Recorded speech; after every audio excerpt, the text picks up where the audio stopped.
Presidential candidates from both parties joined other top officials at the White House today to meet with President Bush and discuss the government's proposed $700 billion bailout of the financial system.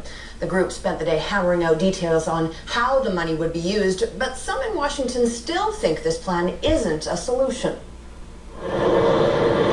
Detouring from the campaign trail, Senators McCain and Obama arrived in Washington this afternoon to meet with President Bush and congressional leaders negotiating the biggest government bailout since the Great Depression. And this meeting is an attempt to move the process forward.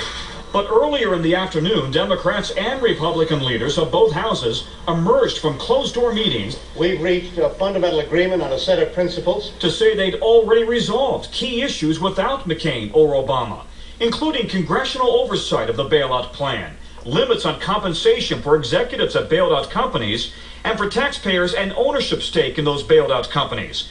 Democrats have dropped a demand that bankruptcy judges be allowed to rewrite mortgages. I now expect we will indeed have a plan that can pass the House, pass the Senate, be signed by the President, and bring a sense of certainty to this crisis. But Republicans have trouble in the House, where many conservatives remain ideologically opposed to a government bailout and have not agreed to any plan. The plan, a $700 billion bailout, would be given to the very people who are responsible for this financial mess. Wall Street money grabbers.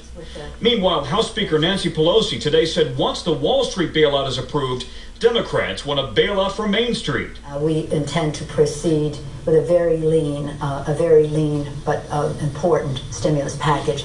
New spending on infrastructure and food stamps, something the White House today opposed. Today's events occurring just 40 days before the election and one day before a presidential debate set for tomorrow that McCain wanted delayed.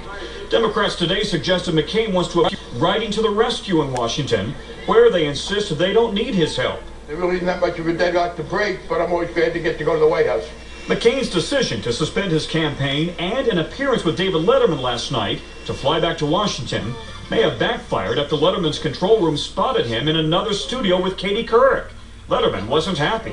Hey, John, I got a question. You need a ride to the airport? This is not the way a tested hero behaves. Somebody's putting something in his Metamucil. Back on Capitol Hill today, optimism that a deal is close. We are on track, I believe, to pass this. The market should be calmed down.